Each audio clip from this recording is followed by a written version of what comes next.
Namo Tata Bhagavato Arahato Samma Sambuddhassa. Namo Tata Bhagavato Arahato Samma Sambuddhassa. Namo Tata Bhagavato Arahato Samma Sambuddhassa. Ogata Kaya Wasika Manoganda Padota Katino. If you do Yabasi, Junga Brahma Dudia Dadia. The Jane Dong Jimia, Ampea, Yerana Dea, Yerana Daga, Yerana Yadomaru, Nemibasia, the Marua, Yudi, Mianula, Somo, Ishigo, Buzo, Bumio, Mashokarova, Ishimia, Karoyado, Jua, Jampeli, Bakadoma, Yabisheba, Yantumungaba, Wabadi, Dialiba, Yatana, Diangabaru, Makaga, Denkelo, Yedi, Madea, Puria, Nivanchana, Diaro, Yabalu, Ishimia. Hambadi, Titaranina, the Hapisadina, the Maya Samino, Hankadawa, Tilan, Dita, Mibandi, Tudiambi, Hambandi, Titaranina, the Hapisadina, the Maya Samino, Hankadawa, Tilan, Dita, Mibandi, Tadiambi, Hambandi, Titaranina, the Hapisadina, the Maya Sami, no Hankadawa, Tilan, Dita, Mibandi, Amabandi, by Shimia. Namo Tata Bhagavato Arahato Tamman Sambuddhassa. Namo Tata Bhagavato Arahato Tamman Sambuddhassa. Namo Tata Bhagavato Arahato Tamman Sambuddhassa. Buddhaṃ Taranam Gissāmi, Dhammam Taranam Gissāmi, Sangham Taranam Gissāmi, Dudiyampi Buddhaṃ Taranam Gissāmi, Dudiyampi Dhammam Taranam Gissāmi, Dudiyampi Sangham Taranam Gissāmi, Tatiyampi Buddhaṃ Taranam Gissāmi, Tatiyampi Dhammam Taranam Gissāmi, Tatiyampi Sangham Taranam Gissāmi. Amabandi Vaishimya. Vanadi Bada Viramni Tekavran Tamadi Yami Arena Rana Viramni Tekavran Tamadi Yami Kamedu Mesa Sara Viramni Tekavran Tamadi Yami Muda Wara Viramni Tekavran Tamadi Yami Tura Miraya Mesa Pamaratana Viramni Tekavran Tamadi Yami Amabandi Vaishimya Idivido Bhagavaran Tamada Muda Visa Sarana Tamano Tugado Loga Vidu Anodra Buddhita Dhamma Tarati Tata Deva Manotana Bodho Bhagava Dogada Bhagavata Dhamma Tanitigo Agaligo Ebatigo Obanigo Visera Urita Bawinyo Idi Tobri Bano Bhagavato Tavagatango Uzobri Bano Bhagavato Tavagatango Nyabri Bano Bhagavato Tavagatango Tavisebri Bano Bhagavato Tavagatango Yaridan Satari Purita Yugani Tavrita Bogala Ida Bhagavato Tavagatango Baunio, Daginio, Zeligrania, Nodran Bonia, Kitan Logada, Alona Tadawaru, Dibia, Katinkin Javazi, Doda Katinkin Javazi, Sia Katinkin Javazi, and alone say one each and Javazi. Buddha Bisiga Buddha Saraha Agata Waga Mata Bidu Guru Tata Mati Tagasada Yaga, he made a Mahaguni, Hana Mitabara. Kongji Jima Jaguno Yasavia Singuro Yachiru Bonai Laga Kongji Jima Jagundo, Pisiga Buddha Pia Singuro Yachiru Bonai Laga Kongji Jima Jagundo Agata Waga Mahada Waga Yana Singuro Yachiru Bonai Laga Kongji Jima Jagundo Yana Singuro Yachiru Bonai Laga Kongji Jima Jagundo Migino Bonai Laga Kongji Jima Jagundo Pagino Bonai Laga Kongji Jima Jagundo Limazi and Jojo Biavi Soma de Dosia the Mari Bonai Laga Kongji Jima Jagundo Tilagun the Marion Pinaguno Gupicelia Chichagundo Lubogu Yambogu Ria Boguru Bonai Laga Kongji Jima Jagundo Tiara Maru Hopo Yasu Soma de Dosia the Mari Bonai Laga Tamenda Loye the Musadi Pigan Chimian Taban Budo Jesus Shempoguru Bonai Laga Kayagan Wasiga Manogan Tomadogan Nupian Majulo Miguel Shige Bado Tobidu Mapia Wasi Jin Chunga Yudi Mianula Somui Tamba Wincha Grova Yishia Idogroya Dokamu Dogan Sirenaru Jang Alonso no Bizu Kaswani Subioga Paunuma Kemi Babia Bilin Yazabia Nikurom Yachi Hojaro Mugedo Tisaliva Yatiahu Kaunzwa Tilwe Nilwe Nibando when I dogu Pia Vazida Shemia Pia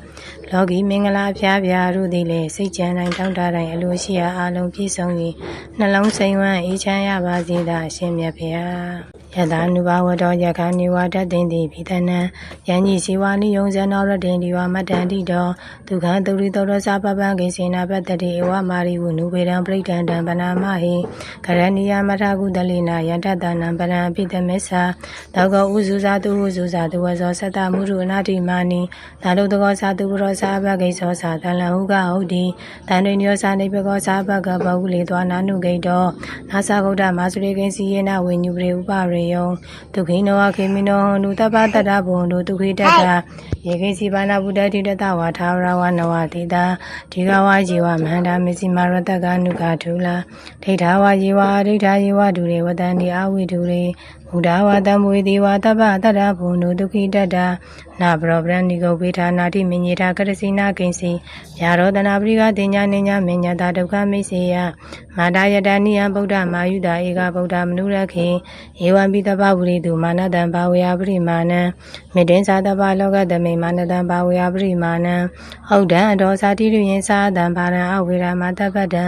ထိတ်တံစရဏိသိဏောတာယနောယဝတတဝိဒမိတောဣဒံတရိန်ဒိဋ္ဌယဗျမမေတံဝိဟာရမိဓမဟုဒိဋ္ဌိသာနုဘဂမတိလဝတတနေနာတံပန္နောကာမိတုဝနိယဂေရဏာဣဇာရုကပ္ပတေယပုဏ္ဏရိတိမေတ္တာသုတ်တံနိတိဓမ္မဘုရားတပည့်တော်မသည်အခုဆက်လက်ပြီးတော့ပဋ္ဌာန်းမြန်မာပြန်အနှစ်ချုပ်ဒုတိယတွင်တိကပဋ္ဌာနာပါဠိပဋ္ဌာန်းမြန်မာပြန်ဒုတိယတွင်6ဝိတကတိက1ပဋိစ္စဝါရ1ပစ္စယနုလောမ1ဝိဘင်္ဂဝါရစာပိုက်1နာနှစ်အဆက်ကိုဆက်လက်ပူဇော်ကြောပါမည်နမောတတ္တဗဂဝတောအရဟတောသမ္မာသမ္ဗုဒ္ဓတ္တနမောတတ္တဗဂဝတောအရဟတောသမ္မာသမ္ဗုဒ္ဓတ္တနမောတတ္တဗဂဝတောအရဟတောသမ္မာသမ္ဗုဒ္ဓတ္တအာဝိတကဝိစာရမတ္တံဓမ္မံပရိစ္ဆာအာဝိတကဝိစာရောဓမ္မဥပိစ္ဆတိဟေတုပိစ္ဆေယအာဝိတကဝိစာရမတ္တေခန္တေပရိစ္ဆဝိစာရောစိတ္တသမုဋ္ဌာနိသရူပံဝိတကံပရိစ္ဆာစိတ္တသမုဋ္ဌာနရူပံပฏิတန္တိခဏေအာဝိတကဝိစာရမတ္တေခန္တေပရိစ္ဆဝိစာရောကရတာသရူပံပฏิတန္တိခဏေဝိတကံပရိစ္ဆကရတာရူပံအာဝိတကဝိစာရမတ္တံဝိတကမရှိဝိစာရမြတာရှိသောဓမ္မံတရားကိုပဋိစ္စအစွဲပြု၍အာဝိတကအဝိစာရောဝိတက်လည်းမရှိဝိစာရလည်းမရှိသောဓမ္မံတရားသည်ဟေတုပစ္စယဟေတုပစ္စည်းကြောင့်ဥပ္ပဇ္ဇတိဖြစ်ပေါ်လာ၏အာဝိတကဝိစာရမတ္တေဝိတကမရှိဝိစာရမြတာရှိကုန်သောခန္တေနာမခန္ဓာတို့ကိုပဋိစ္စအစွဲပြု၍ဝိစာရောစဝိစာရသည်၎င်းစိတ္တသမုဋ္ဌာနံစိတ်ကြောင့်ဖြစ်သောရူပင်းစယုတ်သည်၎င်းဥပ္ပဇ္ဇတိဖြစ်ပေါ်လာ၏ဝိတကံဝိတကိုပရိစ္ဆအစွဲပြု၍စိတ္တသမုဋ္ဌာနံစိတ်ကြောင့်ဖြစ်သောရူပံယုတ်သည်ဥပ္ပဇ္ဇတိဖြစ်ပေါ်လာ၏ပฏิတန္တိခန္တေပฏิတန္တိခဏ၌အာဝိတကဝိစာရမတ္တေဝိတကမရှိဝိစာရမြတာရှိကုန်သောခန္တေနမခန္ဓာတို့ကိုပရိစ္ဆအစွဲပြု၍ဝိစာရောစာဝိစာရသည်၎င်းကတ္ထာရူပင်စာပฏิတန္တိကမဇာယုတ်သည်၎င်းဥပ္ပဇ္ဇတိဖြစ်ပေါ်လာ၏ပฏิတန္တိခန္တေပฏิတန္တိခဏ၌ဝိတကံဝိတကိုပရိစ္ဆအစွဲပြု၍ကတ္ထာရူပပฏิတန္တိကမဇာယုတ်သည်ဥပ္ပဇ္ဇတိဖြစ်ပေါ်လာ၏အာဝိတကဝိစာရမတ္တံဓမ္မံပရိစ္ဆာတာဝိတကတာဝိစာရောစာအာဝိတကအဝိစာရောစာဓမ္မဥပ္ပဇ္ဇတိဟေတုပစ္ဆေယဝိတကံပရိစ္ဆာတာဝိတကတာဝိစာရောခန္ဓာစိတ္တသမုဋ္ဌာနိသရူပံပฏิတန္တိခန္တေဝိတကံပရိစ္ဆာတာဝိတကတာဝိစာရခန္ဓာကရတာသရူပံ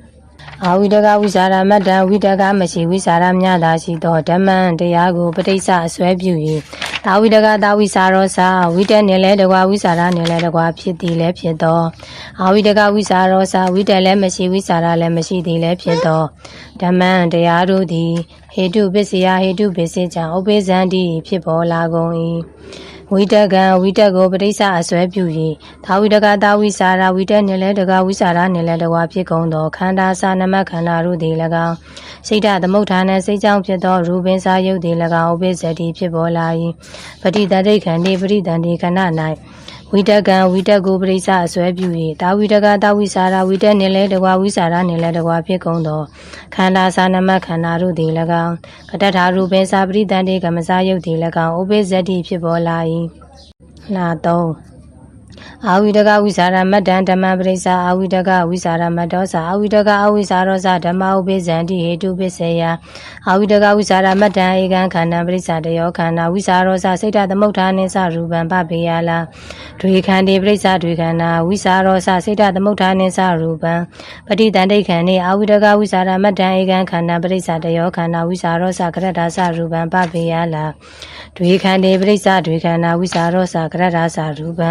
အာဝိတကဝိစာရမတ္တံဝိတကမရှိဝိစာရမြတ်သာရှိသောဓမ္မတရားကိုပရိစ္ဆာအစွဲပြု၍အာဝိတကဝိစာရမတ္တောသာဝိတကမရှိဝိစာရမြတ်သာရှိသည်လည်းဖြစ်သောအာဝိတကဝိစာရောသာဝိတလည်းမရှိဝိစာရလည်းမရှိသည်လည်းဖြစ်သောဓမ္မတရားတို့သည်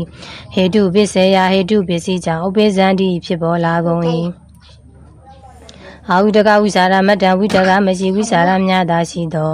ဧကံတပါးသောခန္ဓာနမခန္ဓာကိုပရိစ္ဆာဆွဲပြု၍တယောသုံးပါးကုန်သောခန္ဓာစနမခန္ဓာတို့သည်၎င်းဝိစာရောစာဝိစာရသည်၎င်းစိတ်တသမုဋ္ဌာနစိတ်ကြောင့်ဖြစ်သောရူပင်စာယုတ်သည်၎င်းဥပိ္ပဇ္ဇတိဖြစ်ပေါ်လာ၏ပပေယလာဒွေနှစ်ပါးကုန်သောခန္ဓာနမခန္ဓာတို့ကိုပရိစ္ဆာဆွဲပြု၍ဒွေနှစ်ပါးကုန်သောခန္ဓာစာနမခန္ဓာတို့သည်၎င်းဝိစာရောစာဝိစာရသည်၎င်းစိတ်ဓာတ်သမုဋ္ဌာနှင့်စိတ်ကြောင့်ဖြစ်သောရူပင်စာယုတ်သည်၎င်းဥပိ္ပဇ္ဇတိဖြစ်ပေါ်လာ၏ပဋိတန္တိခန္တီပဋိတန္တိခဏ၌အာဝိတကဝိစာရမတ္တဝိတကမရှိဝိစာရမြတ်သာရှိသောဧကံတပါးသောခန္ဓာနမခန္ဓာကိုပရိစ္ဆာဆွဲပြု၍တယောသုံးပါးကုန်သောခန္ဓာစနမခန္ဓာတို့သည်၎င်းဝိစာရောစာဝိစာရသည်၎င်းကရထာရူပင်စာပရိသန္တိကမစယုတ်သည်၎င်းဥပိ္ပဇ္ဇတိဖြစ်ပေါ်လာ၏ပပေယလာဒွေနှစ်ပါးကုန်သောခန္ဓာနမခန္ဓာတို့ကိုပရိစ္ဆာဆွဲပြု၍ဒွေနှစ်ပါးကုန်သောခန္ဓာစနမခန္ဓာတို့သည်၎င်းဝိစာရောစာဝိစာရသည်၎င်းကရထာရူပင်စာပရိသန္တိကမစယုတ်သည်၎င်းဥပိ္ပဇ္ဇတိဖြစ်ပေါ်လာ၏နာသုံးပိုက်သုံးအာဝိတကအဝိစာရံဓမ္မပရိစ္ဆာအာဝိတကအဝိစာရောဓမ္မဥပိ္ပဇ္ဇတိဟေတုပစ္စေယအာဝိတကအဝိစာရံဧကံခန္ဓာပရိစ္ဆာတယောခန္ဓာစိတ်တသမုဋ္ဌာနှင့်စရူပံပပေယလာဒွေခန္တိပရိစ္ဆာဒွေခန္ဓာစိတ်တသမုဋ္ဌာနှင့်စရူပံဝိစာရံပရိစ္ဆာစိတ္တသမုဋ္ဌာနံရူပံပရိတန္တိခန္တိအာဝိတကဝိစာရံဧကံခန္ဓာပရိစ္ဆာတယောခန္ဓာကရတ္တသရူပံပပေယလာဒွေခန္တိပရိစ္ဆာဒွေခန္ဓာကရတ္တသရူပံပရိတန္တိခန္တိဝိစာရံပရိစ္ဆာကရတ္တရူပံခန္တိပရိစ္ဆာဝိထုဝိထုံပရိစ္ဆာခန္ဓာဝိစာရံပရိစ္ဆာဝိထုဝိထုံပရိစ္ဆာဝိစာရောဧကံမဟာဘူတံပရိစ္ဆာတယောမဟာဘူတာပပေယလာမဟာဘူတေပရိစ္ဆာစိတ္တသမုဋ္ဌာနံရူပံကရတ္တရူပံဥပါဒရူပံအာဝိတကဝိစာရံဝိတလည်းမရှိဝိစာရလည်းမရှိသောဝါတံပယုတ်တရားတို့ကိုအာယုံသို့ရှေ့ရှုတင်ပေးခြင်းလက္ခဏာရှိသောဝိတလည်းမရှိအာယုံကိုဆင်ញင်သုံးသက်ခြင်းလက္ခဏာရှိသောဝိစာရလည်းမရှိသောဓမ္မတရားကိုပရိစ္ဆာအစွဲပြု၍အာဝိတကအဝိစာရောဝိတလည်းမရှိဝိစာရလည်းမရှိသောဝါတံပယုတ်တရားတို့ကိုအာယုံသို့ရှေ့ရှုတင်ပေးခြင်းလက္ခဏာရှိသောဝိတလည်းမရှိအာယုံကိုဆင်ញင်သုံးသက်ခြင်းလက္ခဏာရှိသောဝိစာရလည်းမရှိသောဓမ္မတရားသည်ဟေတုပစ္စယဟေတုပစ္စည်းကြောင့်ဥပိ္ပဇ္ဇတိဖြစ်ပေါ်လာ၏အာဝိတကအဝိစာရံဝိတလည်းမရှိဝိစာရလည်းမရှိသောဧကံတပါးသောခန္ဓာနမခန္ဓာကိုပရိစ္ဆာအစွဲပြု၍တယောသုံးပါးကုန်သောခန္ဓာစနမခန္ဓာတို့သည်၎င်းစိတ်ဓာတ်သမုဋ္ဌာနှင့်စိတ်ကြောင့်ဖြစ်သောရူပင်စာယုတ်သည်၎င်းဥပိ္ပဇ္ဇတိဖြစ်ပေါ်လာ၏ပပေယလာဒွေနှစ်ပါးကုန်သောခန္ဓာနမခန္ဓာတို့ကိုပရိစ္ဆာဆွဲပြု၍ဒွေနှစ်ပါးကုန်သောခန္ဓာစနမခန္ဓာတို့သည်၎င်းစိတ်ဓာတ်သမုဋ္ဌာနှင့်စိတ်ကြောင့်ဖြစ်သောရူပင်စာယုတ်သည်၎င်းဥပိ္ပဇ္ဇတိဖြစ်ပေါ်လာ၏ဝိစာရံဝိစာရကိုပရိစ္ဆာအစွဲပြု၍စိတ်ဓာတ်သမုဋ္ဌာနှင့်စိတ်ကြောင့်ဖြစ်သောရူပံယုတ်သည်ဥပိ္ပဇ္ဇတိဖြစ်ပေါ်လာ၏ပရိတန္တိခန္တိပရိတန္တိခဏ၌အာဝိတကဝိစာရဝိတလည်းမရှိဝိစာရလည်းမရှိသောဧကံတပါးသောခန္ဓာနမခန္ဓာကိုပရိစ္ဆာအစွဲပြု၍တယောသုံးပါးကုန်သောခန္ဓာစနမခန္ဓာတို့သည်၎င်းကတ္တထာရူပင်စာပရိတန္တိကမစယုတ်သည်၎င်းဥပိ္ပဇ္ဇတိဖြစ်ပေါ်လာ၏ပပေယလာဒွေနှစ်ပါးကုန်သောခန္ဒီနမခန္ဓာတို့ကိုပရိစ္ဆာအစွဲပြု၍ဒွေနှစ်ပါးကုန်သောခန္ဓာစနမခန္ဓာတို့သည်၎င်းကရထာရူပင်စာပရိတန္တိကမစယုတ်သည်၎င်းဥပိ္ပဇ္ဇတိဖြစ်ပေါ်လာ၏ပဋိတန္တိခန္ဒီပဋိတန္တိခဏ၌ဝိစာရံဝိစာရကိုပရိစ္ဆာအစွဲပြု၍ကတ္တထာရူပံပဋိတန္တိကမစယုတ်သည်ဥပိ္ပဇ္ဇတိဖြစ်ပေါ်လာ၏ခန္ဒီနမခန္ဓာတို့ကိုပရိစ္ဆာအစွဲပြု၍ဝိထုမိယဝတ္ထုယုတ်သည်ဥပိ္ပဇ္ဇတိဖြစ်ပေါ်လာ၏ဝိထုံမိယဝတ္ထုယုတ်ကိုပရိစ္ဆာအစွဲပြု၍ခန္ဓာနမခန္ဓာတို့သည်ဥပိ္ပဇ္ဇန္တိဖြစ်ပေါ်လာကုန်၏ ဝိစာရံဝိစာရကိုပရိစ္ဆာအစွဲပြု၍ဝိတုမိယဝိတုယုတ်သည်ဥပ္ပိဇ္ဇတိဖြစ်ပေါ်လာ၏ဝိထုံမိယဝိတုယုတ်ကိုပရိစ္ဆာအစွဲပြု၍ဝိစာရောဝိစာရသည်ဥပ္ပိဇ္ဇတိဖြစ်ပေါ်လာ၏ဧကံတပါးသောမဟာဗုဒ္ဓမဟာဘုတ်ကိုပရိစ္ဆာအစွဲပြု၍တယောသုံးပါးကုန်သောမဟာဗုဒ္ဓမဟာဘုတ်တို့သည်ဥပ္ပိဇ္ဇတိဖြစ်ပေါ်လာကုန်၏တယောသုံးပါးကုန်သောမဟာဗုဒ္ဓမဟာဘုတ်တို့ကိုပရိစ္ဆာအစွဲပြု၍ဧကံတပါးသောမဟာဗုဒ္ဓမဟာဘုတ်သည်ဥပ္ပိဇ္ဇတိဖြစ်ပေါ်လာ၏ဒွေနှစ်ပါးကုန်သောမဟာဗုဒ္ဓမဟာဗုဒ္ဓတို့ကိုပရိစ္ဆာအစွဲပြု၍ဒွေနှစ်ပါးကုန်သောမဟာဗုဒ္ဓမဟာဗုဒ္ဓတို့သည်ဥပ္ပိဇ္ဇတိဖြစ်ပေါ်လာကုန်၏မဟာဗုဒ္ဓမဟာဗုဒ္ဓတို့ကိုပရိစ္ဆာအစွဲပြု၍စိတ်ဓာသမုဋ္ဌာနံစိတ်ကြောင့်ဖြစ်သောရူပင်းစာရုပ်သည်၎င်းကတ္တထာရူပင်းစာပရိတန်တေကမစရုပ်သည်၎င်းဥပါဒါရူပင်းစာမဟာဗုဒ္ဓကိုဆွဲမိ၍ဖြစ်သောဥပါဒါရုပ်သည်၎င်းဥပ္ပိဇ္ဇတိဖြစ်ပေါ်လာ၏နာသုံးအာဝိတကအဝိစာရံဓမ္မပရိစ္ဆာတာဝိတကတာဝိစာရောဓမ္မဥပ္ပိဇ္ဇတိဟေတုပစ္စေယပရိတန်တိခဏေဝိထုံပရိစ္ဆာတာဝိတကတာဝိစာရခန္ဓာအာဝိတကအဝိစာရဝိတက်လည်းမရှိဝိစာရလည်းမရှိသောဓမ္မံတရားကိုပရိစ္ဆာအစွဲပြု၍တာဝိတကတာဝိစာရောဝိတက်နှင့်လည်းတကွာဝိစာရနှင့်လည်းတကွာဖြစ်သောဓမ္မောတရားသည်ဟေတုပစ္စေယဟေတုပစ္စေကြောင့်ဥပ္ပိဇ္ဇတိဖြစ်ပေါ်လာ၏ပရိတန်တိခဏေပရိတန်တိခဏ၌ဝိထုံမိယဝိတုယုတ်ကိုပရိစ္ဆာအစွဲပြု၍တာဝိတကတာဝိစာရဝိတက်နှင့်လည်းဝိတက်နီလည်းတကွာဝိစာရနှင့်လည်းတကွာဖြစ်ကုန်သောခန္ဓာနမခန္ဓာတို့သည်ဥပ္ပိဇ္ဇတိဖြစ်ပေါ်လာကုန်၏နာသုံးအာဝိတကဝိစာရဓမ္မပရိစ္ဆာအာဝိတကဝိစာရမတ္တောဓမ္မောဥပ္ပိဇ္ဇတိဟေတုပစ္စေယဝိစာရံပရိစ္ဆာအာဝိတကဝိစာရမတ္တခန္ဓာပရိတန်တိခဏေဝိစာရံပရိစ္ဆာအာဝိတကဝိစာရမတ္တခန္ဓာပရိတန်တိခဏေဝိထုံပရိစ္ဆာအာဝိတကဝိစာရမတ္တခန္ဓာပရိတန်တိခဏေဝိထုံပရိစ္ဆာဝိတကောအာဝိတကဝိစာရံဝိတလည်းမရှိဝိစာရလည်းမရှိသောဓမ္မံတရားကိုပရိစ္ဆာဆွဲပြု၍အာဝိတကဝိစာရမတ္တောဝိတကမရှိဝိစာရမြတ်သာရှိသောဓမ္မောတရားသည်ဟေတုပစ္စယဟေတုပစ္စည်းကြောင့်ဥပ္ပိဇ္ဇတိဖြစ်ပေါ်လာ၏ဝိစာရံဝိစာရကိုပရိစ္ဆာဆွဲပြု၍အာဝိတကဝိစာရမတ္တဝိတကမရှိဝိစာရမြတ်သာရှိကုန်သောခန္ဓာနမခန္ဓာတို့သည်ဥပ္ပိဇ္ဇတိဖြစ်ပေါ်လာကုန်၏ပရိတန်တိခဏေပရိတန်တေခဏ၌ဝိစာရဝိစာရကိုပရိစ္ဆာဆွဲပြု၍အာဝိတကဝိစာရမတ္တဝိတကမရှိဝိစာရမြတ်သာရှိကုန်သောခန္ဓာနမခန္ဓာတို့သည်ဥပ္ပိဇ္ဇတိဖြစ်ပေါ်လာကုန်၏ပရိတန်တိခဏေပရိတန်တေခဏ၌ဝိထုံမိယဝိတုယုတ်ကိုပရိစ္ဆာအစွဲပြု၍အာဝိတကဝိစာရမတ္တဝိတကမရှိဝိစာရမြတ်သာရှိကုန်သောခန္ဓာနမခန္ဓာတို့သည်ဥပ္ပိဇ္ဇတိဖြစ်ပေါ်လာကုန်၏ပရိတန်တိခဏေပရိတန်တေခဏ၌ဝိထုံမိယဝိတုယုတ်ကိုပရိစ္ဆာအစွဲပြု၍ဝိတကောဝိတ္တိဥပ္ပိဇ္ဇတိဖြစ်ပေါ်လာ၏နာလီအာဝိတကအဝိစာရံဓမ္မပရိစ္ဆာတာဝိတကတာဝိစာရောစာအာဝိတကအဝိစာရောစာဓမ္မဥပ္ပိဇ္ဇတိဟေတုပစ္စေယပရိတန်တိခဏေဝိထုံပရိစ္ဆာတာဝိတကတာဝိစာရခန္ဓာမဟာဗုဒ္ဓေပရိစ္ဆာကရတ္တရူပံအာဝိတကဝိစာရဝိတလည်းမရှိဝိစာရလည်းမရှိသောဓမ္မတရားကိုပရိစ္ဆာဆွဲပြု၍တာဝိတကတာဝိစာရောစာဝိတနှင့်လည်းတကွာဝိစာရနှင့်လည်းတကွာဖြစ်သည်လည်းဖြစ်သောအာဝိတကဝိစာရောစာဝိတလည်းမရှိဝိစာရလည်းမရှိသည်လည်းဖြစ်သောဓမ္မတရားတို့သည်ဟေတုပစ္စယဟေတုပစ္စည်းကြောင့်ဥပ္ပိဇ္ဇတိဖြစ်ပေါ်လာကုန်၏ပฏิတန်တိခဏေပฏิတန်တိခဏ၌ဝိထုံမိယဝိတုယုတ်ကိုပရိစ္ဆာအစွဲပြု၍ဒါဝိတကတာဝိစာရဝိတနှင့်လည်းတကွာဝိစာရနှင့်လည်းတကွာဖြစ်ကုန်သောခန္ဓာနမခန္ဓာတို့သည်ဥပ္ပိဇ္ဇတိဖြစ်ပေါ်လာကုန်၏မဟာဗုဒ္ဓေမဟာဗုဒ္ဓကိုပရိစ္ဆာအစွဲပြု၍ကတ္တထာရူပံပฏิတန်တိကမစာယုတ်သည်ဥပ္ပိဇ္ဇတိဖြစ်ပေါ်လာ၏နာလီအာဝိတကဝိစာရံဓမ္မပရိစ္ဆာအာဝိတကဝိစာရမတ္တောစာအာဝိတကအဝိစာရောစာဓမ္မဥပ္ပိဇ္ဇတိဟေတုပစ္စေယဝိစာရံပဋိစ္ဆာအာဝိတကဝိစာရမတ္တခန္ဓာစိတ္တသမုဋ္ဌာနိသရူပံပฏิတန်တိခဏေဝိစာရံပဋိစ္ဆာအာဝိတကဝိစာရမတ္တခန္ဓာကရတ္တသရူပံပฏิတန်တိခဏေဝိထုံပဋိစ္ဆာအာဝိတကဝိစာရမတ္တခန္ဓာမဟာဗုဒ္ဓေပဋိစ္ဆာကရတ္တရူပံပฏิတန်တိခဏေဝိထုံပဋိစ္ဆာဝိတကောမဟာဗုဒ္ဓေပဋိစ္ဆာကရတ္တရူပံပฏิတန်တိခဏေဝိထုံပဋိစ္ဆာအာဝိတကဝိစာရမတ္တခန္ဓာသဝိစာရောစာအာဝိတကဝိစာရံဝိတလည်းမရှိဝိစာရလည်းမရှိသောဓမ္မတရားကိုပရိစ္ဆာဆွဲပြု၍အာဝိတကဝိစာရမတ္တောစဝိတကမရှိဝိစာရမြတ်သာရှိသည်လည်းဖြစ်သောအာဝိတကဝိစာရောစဝိတလည်းမရှိဝိစာရလည်းမရှိသည်လည်းဖြစ်သောဓ ဓမ္မံတရားတို့သည်ဟေတုပစ္စယဟေတုပစ္စည်းကြောင့်ဥပ္ပဇ္ဇန္တိဖြစ်ပေါ်လာကုန်၏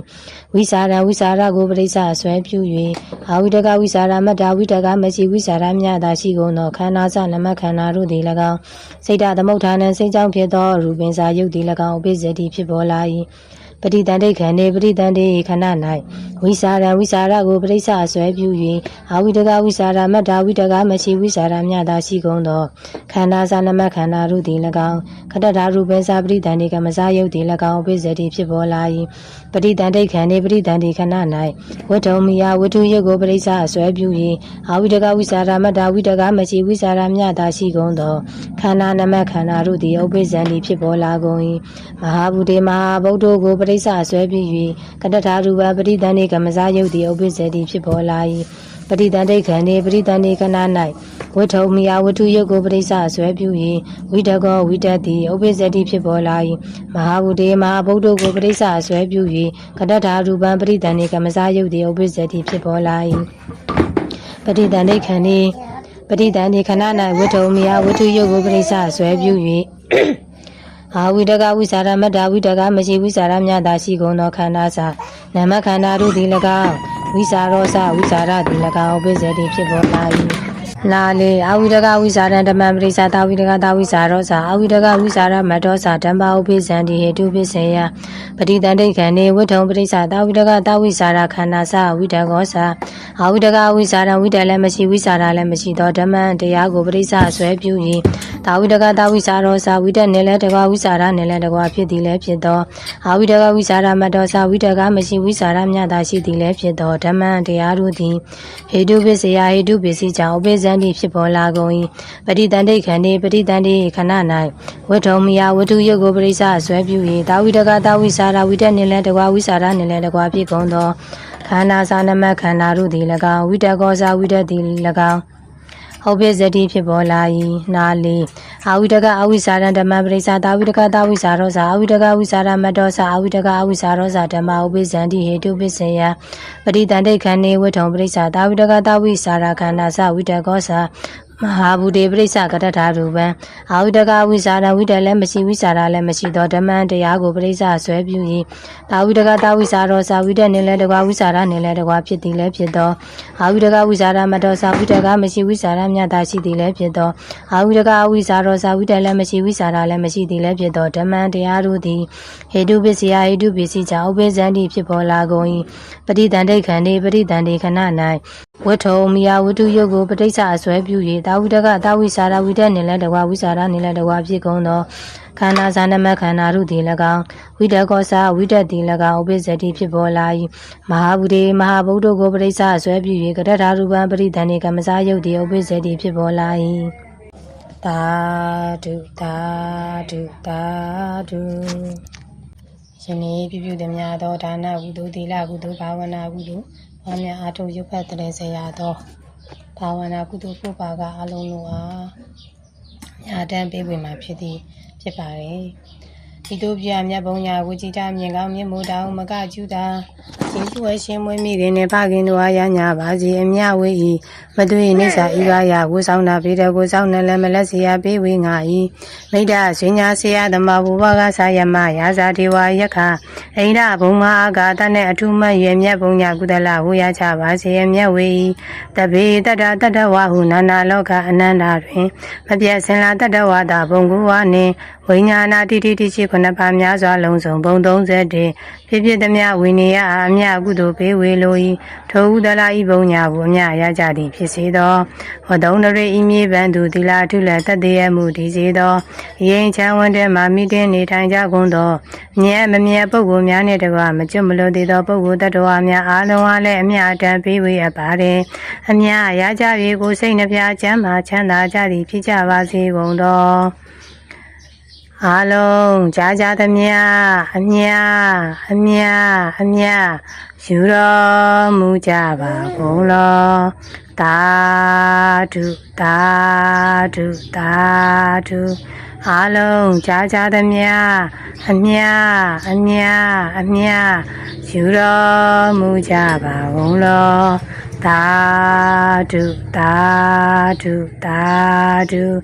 အားလုံးကြားကြသမျှ အမြယူတော်မူကြပါဘုံလောသာဓုသာဓုသာဓု